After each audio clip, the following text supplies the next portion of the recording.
since a miracle happened that I was saved, Izal Atkin Milta. I want to do something to benefit the community. So, the question is, what is he? Why is he saying this? Right here we go. He was saved from death, from persecution, and not only was he saved from persecution, we saw the special miracle that happened when he was in the cave. Hashem made him a carob tree, fountain of water, miraculous. So miracles happen, but he felt he wants to do something to benefit the community. So maybe you could just say that, you know, we have a halacha called carbon toda, right? A person who gives a Thanksgiving offering.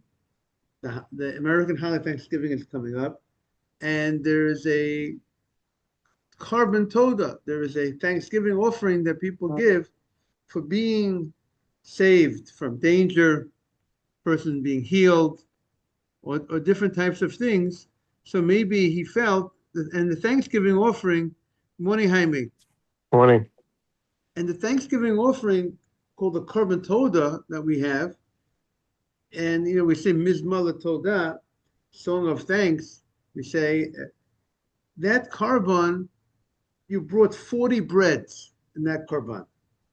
40 breads, 30 breads made out of matzah, and 10 breads made out of chametz. That's what accompanied the animal, whatever animals that are being brought, morning Rani, for the Thanksgiving offering that a person would give a thanks to Hashem for a person being healed or other miracles that happened to a person. Person was in jail, got out of jail, right? Or went overseas, traveled, and everything went all right. Morning Rani. So that Thanksgiving offering was brought together with 40 breads, and they had to be eaten one day. And we had one day and one night, so to speak. You couldn't leave over to the morning. So how could you eat 40 breads in one day and one night? The answer is, the answer is not the Guinness Book of World Records. You have to eat 40 breads. I got the record. I ate 40 breads in one day. You had to share it. You share with other members of the community. You would share and talk, that make known the miracle that Hashem performed for you, that you came out of jail, whatever the thing was that you've been giving thanks to Hashem. So perhaps that maybe is the idea of Rabbi Shimon ben Yochai, that he was in the cave for 12 years and then 13 years, and then a total of 13 years, and miracles happened, and he was saved from the persecution of the government and other miracles. So he wants to share the miracle with the community, which would be, it's like an opportunity of inspiration. It gives the community more appreciation, more emunah, about the miracle that Hashem performs for the community. So perhaps maybe that's why we have on the Gemara 33b 4 on the bottom, where Rabbi Shimon ben Yochai, after coming out from the cave and the miracles happening, said, I want to do something for the community. That is maybe perhaps because he wants to do something for the community to benefit the community, just like the breads would benefit the community of the carbon toda. Maybe this is some sort of way of getting the community to share in the celebration of his miracle. But I saw they bring from the Ben Yehoyada a different approach. The approach is that when a miracle happens to somebody, so Hashem takes from the person's account, right? That means some of the person's mitzvot, merits, good deeds, the merit of those good deeds were cashed in for that miracle to be performed for the person. But Rav Shimon ben Yochai wants that he shouldn't lose out from his merits for the next world by cashing in this world. So he says, you know what, I'm going to go ahead, morning Ezra, morning Levi, I'm going to go ahead and I'm going to do an act of chesed. I'm going to do an act of kindness for the community. And if I do this act of kindness for the community, maybe Hashem will will also consider the act that he did for me by doing the miracle also as an act of kindness. Meaning, I didn't owe the community something that I'm doing this act of kindness. I'm doing something just because I want to do an act of kindness. I'm doing act of kindness for the community. Maybe Hashem will also do that act that he did to me. Will also he'll consider it an act of kindness, not that an act of that I had to dig into my account to pay for it. And therefore, it's an act of kindness that Hashem did for me by getting me out of this jail, so to speak, and the miracles that happened. So therefore, he will not collect from my merits, and therefore I won't diminish from the next world. That's a approach of the Ben Yehoyada. So now the Gemara says, what is the source? Where do we see this idea that someone went ahead to make something, to do something for the community as a result of being saved, right? So the Gemara says, I spoke about the idea of the Korban Todah, of the Thanksgiving offering. The Gemara brings a different source, which is obviously a much better source than my source, but my source is also connecting to this idea. Vayavo Yaakov Shalem. Yaakov, that after he comes back from the house of Lavan, and after he met Esav, Vayishlach, where he was faced with when Esav was coming 400 men, and Yaakov was faced with great danger, and he made it. He made it through the house of Lavan, and after 20 years, and Lavan also ran after him, trying to get him. And he got back, and also he came back complete after he met face off with Esav. He wasn't hurt by Esav, so he came back complete. For Amar Rav, Rav says, how do you explain what does it mean he was shalem? What does it mean that Yaakov was complete when he came back? Amar shalem begufo. He was healed, he was complete. That means his physical body was healed from the wound that the angel of Esav inflicted into him when they had their wrestling match. And remember that the angel of Esav was not able to defeat Yaakov. So he said, I'm not able to defeat him, at least I'll wound him. So he hit him, he got him in the sciatic nerve, hit him over there, and he moved that sciatic nerve. Good morning, Morris. We're on 33b4, the bottom. And Yaakov comes back, Shalem, he was complete also b'mamono. That even though he gave a large gift to Esav, a tremendous gift, as you'll see in Parshas Vayishlach, the great gift, good morning, Simon, that he gave to Yitro, that he gave to Esav, he still did not really make a real dent on his wealth. So he still came Shalem b'mamono, because really Esav could have taken all his wealth. If Yaakov would have lost the battle with Esav, if Esav would have actually battled him and taken his wealth, he could have lost everything. He could have lost his body, could have been hurt, he could have lost his wealth. And Shalem b'Torato. And he also came back after being in the house of Lavan for 20 years, traveling for almost 2 years. He still didn't forget his learning, which is a great miracle, so to speak, something to be so happy about, that you're complete. Being complete is by not forgetting your learning. That's part of being complete. There's something to be called being complete physically, not being healed, being financially complete, but also there's something being complete spiritually, that he did not lose that and forget his Torah. And right after it says that he comes back Shalem, in that same pasuk it says Vayichan et Penei Ha'ir.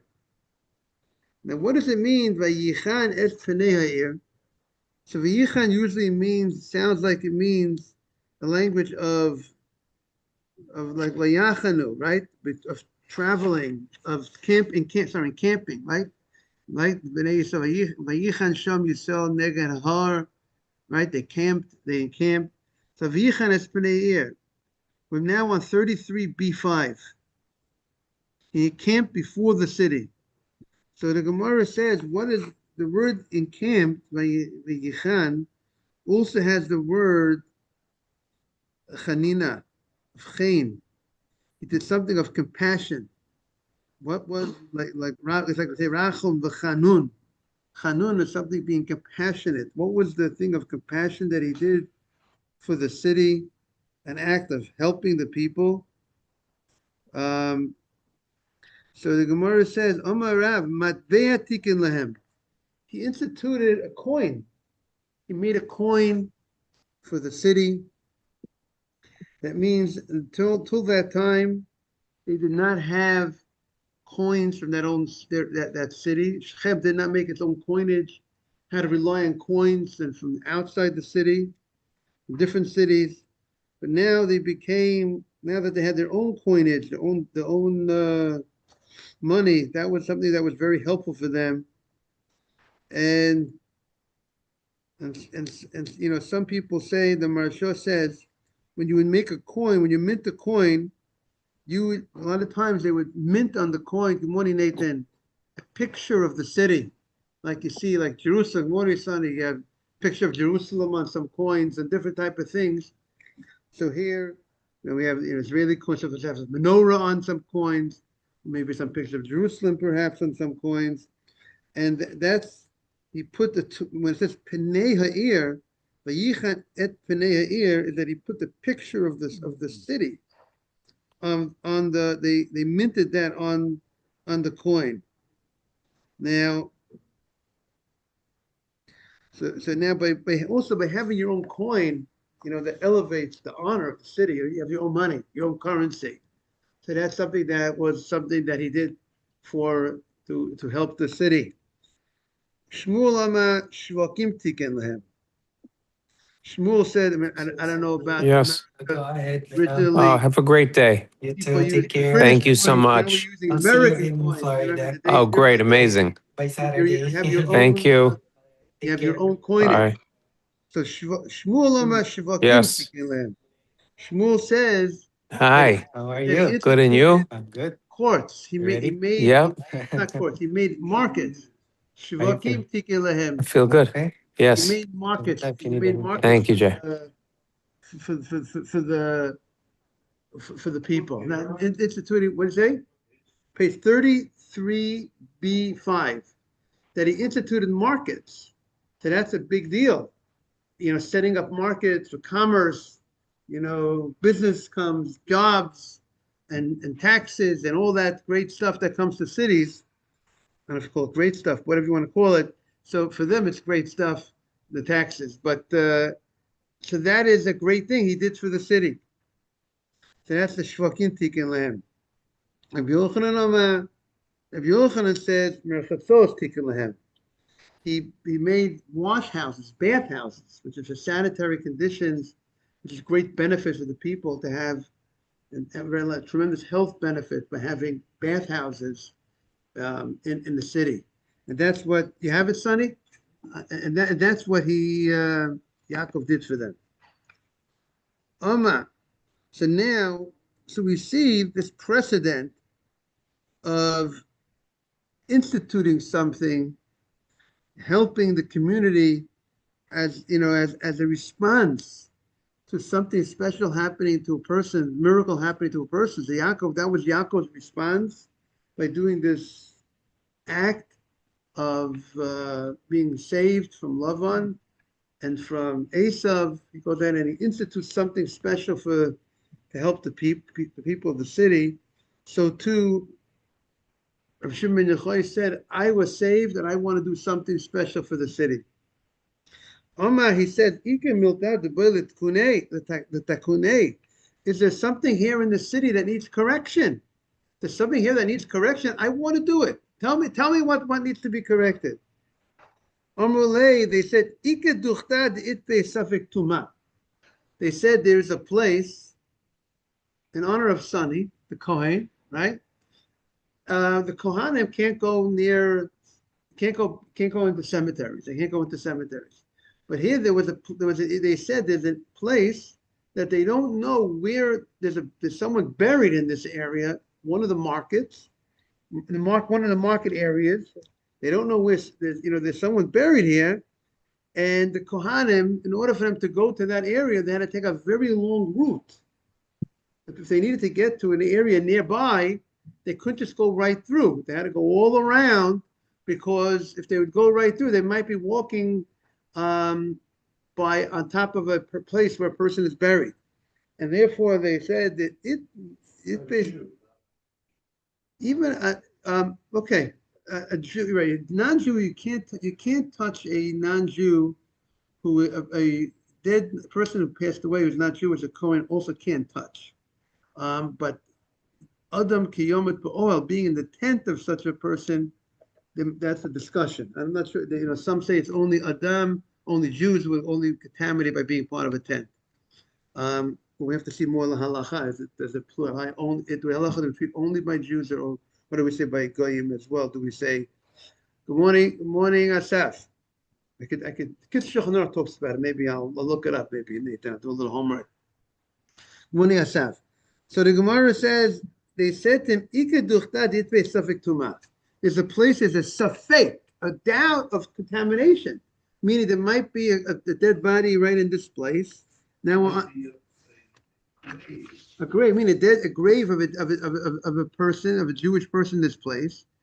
Now on Lamed Dal 34a, now on 34a1, the itlu tzara lekohanim lekufei, and it's difficult for the kohanim that to go around that place, and they had to take a long distance, going around.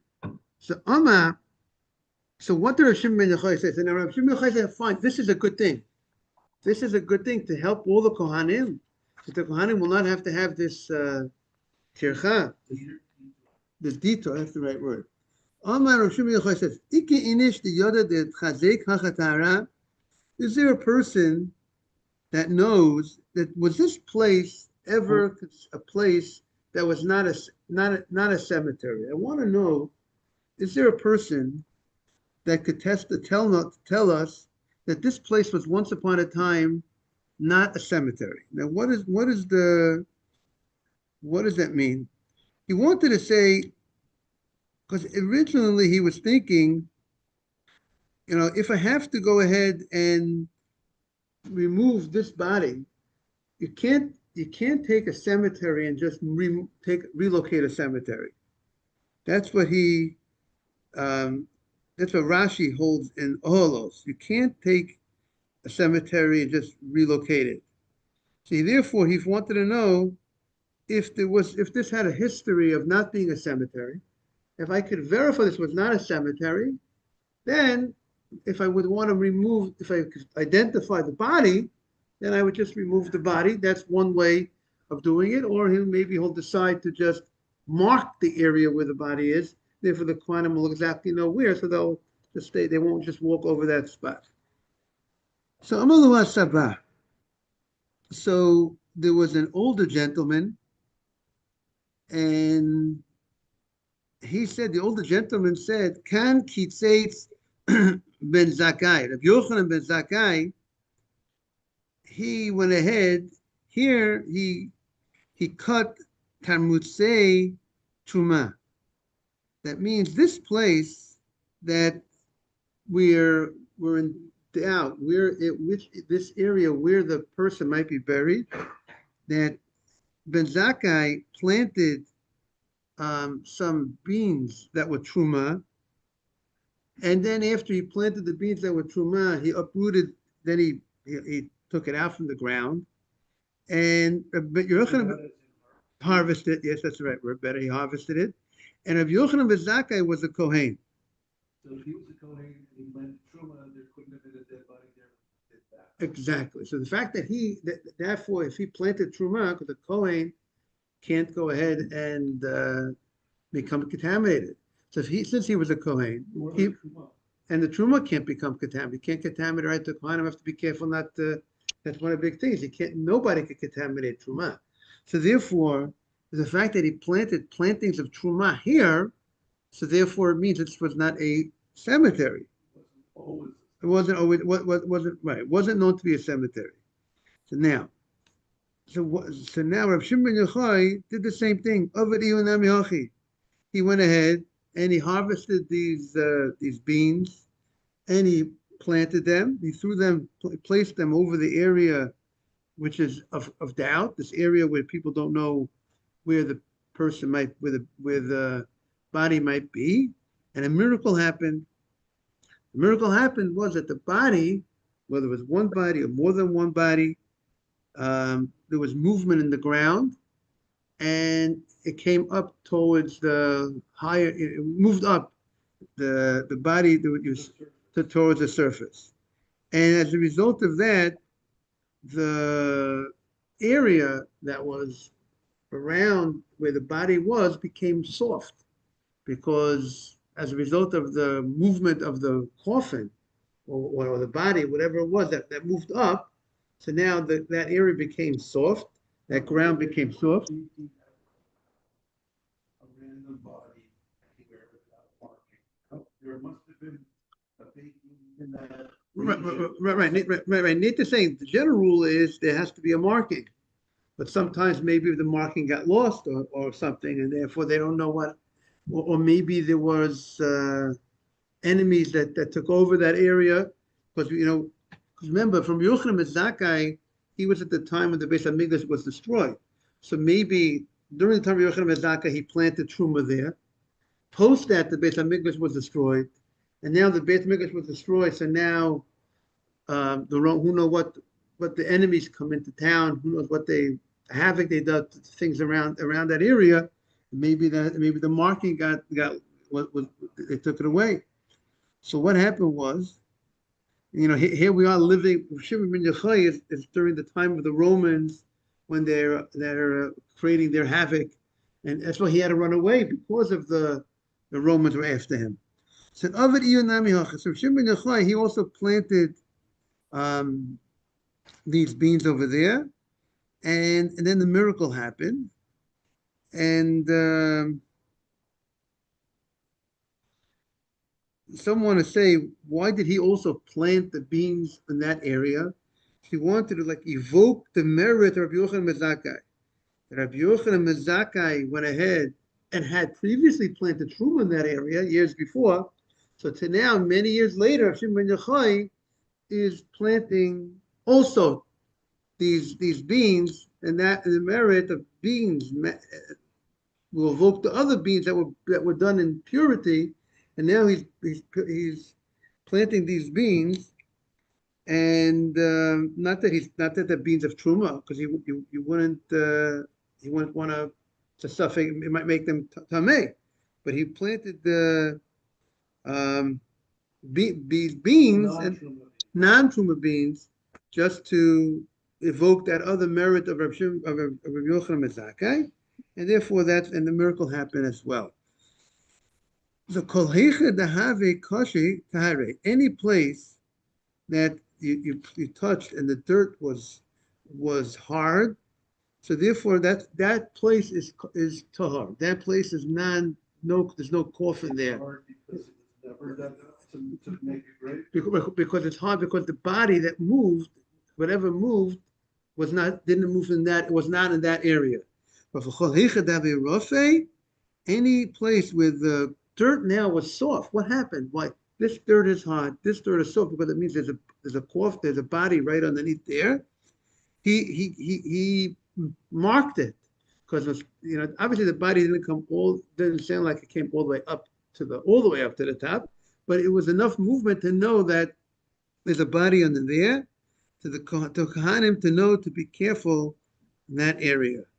So Amahu Sabah, so that Sabah, that elderly gentleman who gave the testimony of that Rabbi Yochanan ben Zakkai planted truma beans over there, he says he was poking fun now at Reb Shimon ben Yochai. He says, Tiheh ben Yochai bet hakvarot. You know, he refers to Reb Shimon ben Yochai as Ben Yochai. Doesn't even refer to him by his father, by his own name, which I think is a little bit derogatory sometimes when you don't. Sometimes when you don't mention someone's first name, it might be a derogatory because like as if he doesn't have his own honor. So he says, Tiheh ben Yochai bet hakvarot. Rabbi Shimon Yochai has made pure a place that was a cemetery.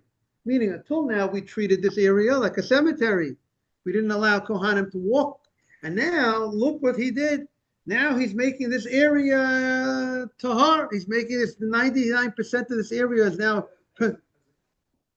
instead of being a compliment, he's doing it as a criticism, as a he's poking fun at him or criticizing him. He's saying, look what he did. You know, till now we treated this place, the community, we didn't walk there. Kohanim didn't walk there because there was a concern there was a dead body there. And now comes this rabbi, Reb Shimon ben Yochai, and he goes ahead and he makes this area pure. Now, what's the problem? He did it. Everything was done right. You yourself were involved in the process. That's what he's gonna get it. This man is gonna get it big time. I would think you could. The question is, would they have to stay 4 amot away? I don't. Maybe you can't have anything hovering over your from the cemetery over you. But I don't think there's a problem for a Kohen to live next to a cemetery. The question is if he has to live 6 to 8 feet away or not. But generally, you know, it shouldn't be such a problem for a Kohen to live next to us. We have to be careful. You don't get too, don't walk in. You don't get too close. So, by the way, you should know in Manhattan. What's too close? What's too close? 11th Street between 5th and 6th Avenue is the second Spanish Portuguese cemetery in the United States, and it's from 1800 to I think 1826. And there are trees that are just going right out over the cemetery into the. Don't walk on 11th, 5th, and 6th. That's you don't even know there's a cemetery. You could. On that, you don't even realize there's a cemetery there. It's so small. And I think you have the same problem by Lower East Side. I think maybe it's Chatham Square. Also, the first Spanish Portuguese cemetery is right off of Eastward Way by. So you got to be careful. You kind of got to know about. I want you to look up afterwards. We have the Spanish Portuguese cemetery. The first one, the second one, there's trees going out. How many feet we talking about? How many feet? How far away do you have to be? Right, you definitely can't. You can't be underneath any branches of that tree. That's for sure. Mm-hmm. Now, so here we have this old gentleman. Now we would think the old gentleman will be a very nice gentleman, but not always. Well, not all old people are nice. Even though I want to, right? Well, many of them are, but not all. So he was critical of Rav Yochanan of Rav Shimon ben Yochai.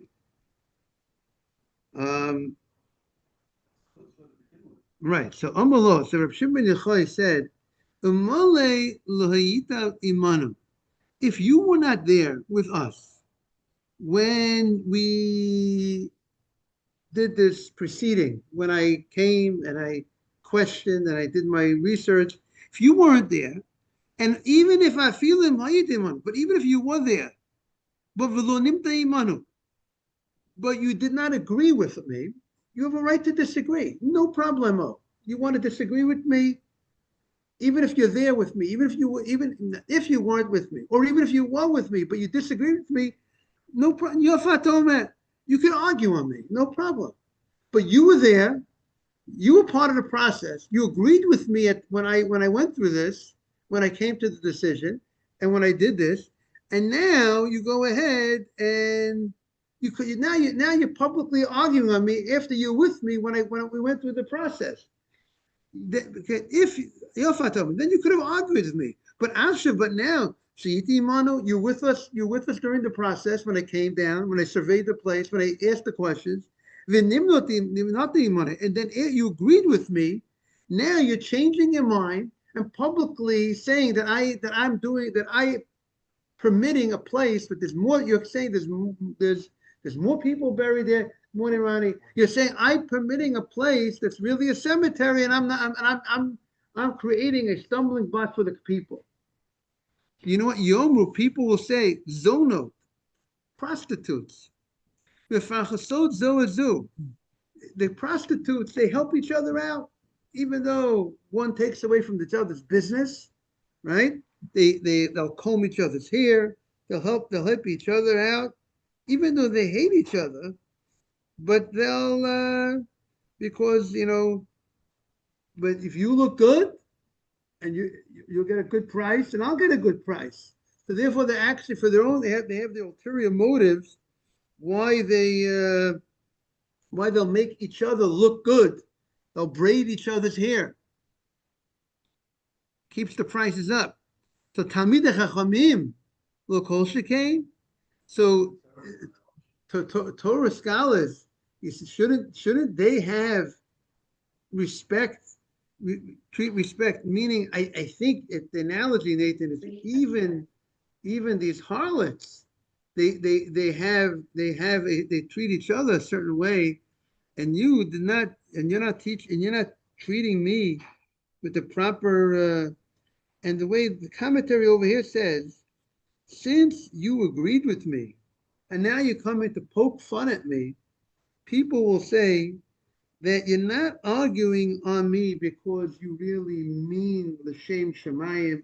You're arguing on me because you feel that this is the halacha, and Moshe Feinstein or Rav Yosef, you want to argue, or Rav Yosef or Rav B'tzion Abba Shol, everyone's arguing on each other because they mean l'shem shemayim. There's no ulterior motives. It's not because you're arguing on me because you have some other reason. The interview was whether you have a right to make this area, everything around the marking now permitted for the Kohanim to go. Rav Shimon Yochai said yes. Now you could go everything around just this specific area that we marked. And the other old gentleman said no, you can't go anywhere in this area. Said again, right. And he says, but people are going to say there's a certain jealousy. You're trying to get me. Why are you doing that? The rabbi is not giving respect to the other rabbi. People say, why is this rabbi, because he's jealous of the other rabbi. He's putting down the other rabbi.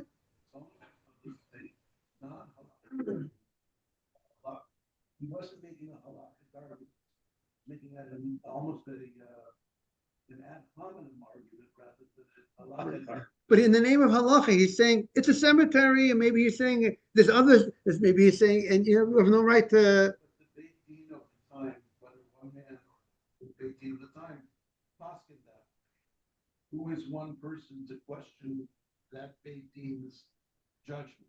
Right, but he's going against Rabbi.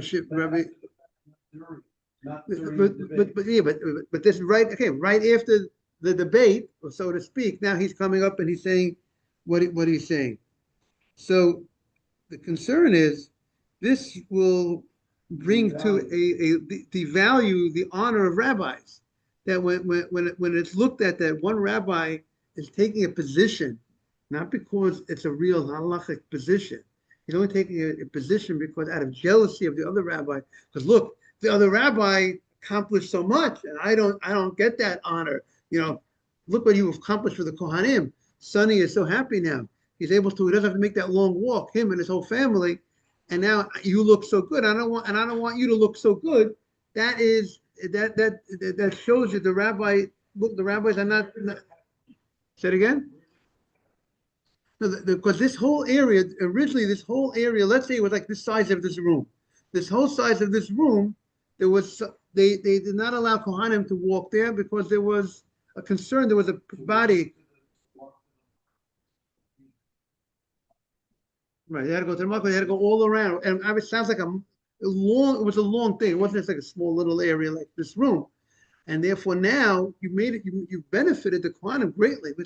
they looked at this as a real issue, and now so you're going to get credit for helping the Kohanim, and look at the other rabbi just doesn't, is not happy for the other guy's success. Why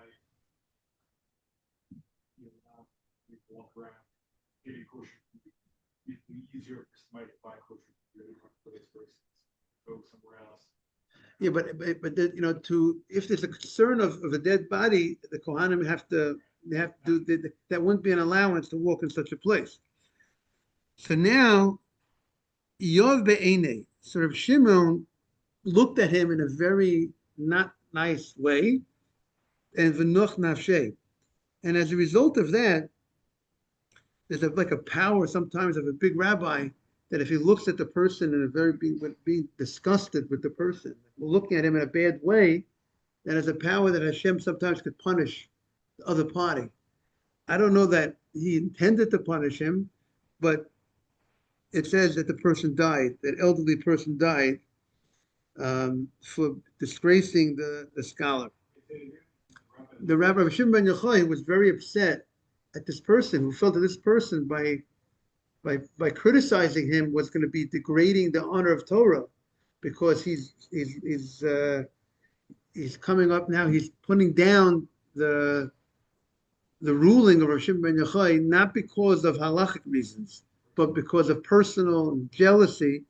So he says, which means that this Saba was a Torah scholar. This elderly gentleman was a Torah scholar, but doesn't mean that every Torah scholar is doing what they need to do. There's sometimes there's call it, there's that rotten apple, so to speak. So Nafek l'shuka, and Rav Shimon ben Yochai went out to the market, Yehuda ben Gerim, and he saw Yehuda ben Gerim. Now Yehuda ben Gerim was the man who had, correct, he was the one who, when the three rabbis were having the discussion about the government of Rome, he was the one, the fourth man, not the rabbis in discussion, who told over what was said at discussion, and Tosfos said told over to his parents or to other people, and the word got out to the government that Rav Shimon Yochai was critical of the government. So, and therefore, as a result of that, the government wanted to kill Rav Shimon Yochai. So, even though many learned that he didn't intentionally want to slander Rav Shimon Yochai to the government, but he wasn't careful. You have sensitive information. You can't share sensitive information. That's like you have a secret. You're not allowed to tell a secret. A secret has to remain a secret. You can't share a secret because someone could be hurt from it. So the fact that there's a criticism on this Yehuda ben Gerim for sharing the information, even though you didn't, you should have shared that information. And what happened was, and Shimon Yochai said, "Adayin yesh lezeh ba'olam." This person is still in the world, meaning he felt that this person is deserving. Wow, he didn't know this person's still living after he did what he did that caused me and my son. We had to be in this cave. That the government wanted to kill me, at least Shimon Yochai. So Nosson B'Einav also, he looked at him in a bad way. So there's two different texts. One, we have so Gal Shel Atzamot, that he turned into a pile of bones. Bones means like a body that's rotten, there's no flesh left, that's been around, skeleton. And others do not. That's if Yehuda ben Gerim was really a bad person who snitched. Others say he wasn't real snitch, but he wasn't sensitive with the information. And so instead of saying it became a skeleton, which is a very derogatory type of, that it's like rotten, rather he passed away from the eye of the scholar. So everybody should always merit the proper eye of the scholars, a good eye, an ayin tovah. Have a great day, everybody. Thank you all for being a beautiful crowd. Great day. You too. All the best. Thank you. Take care, Ralph. Great to have you back again. And Morris and Jaime. Jaime, great to see you again. Fascinating Gemaras. No, Jaime, fascinating Gemaras. Yes, absolutely. Yes, sir. Okay, Asaf, great to have everybody. Have a great day. See you tomorrow, everybody.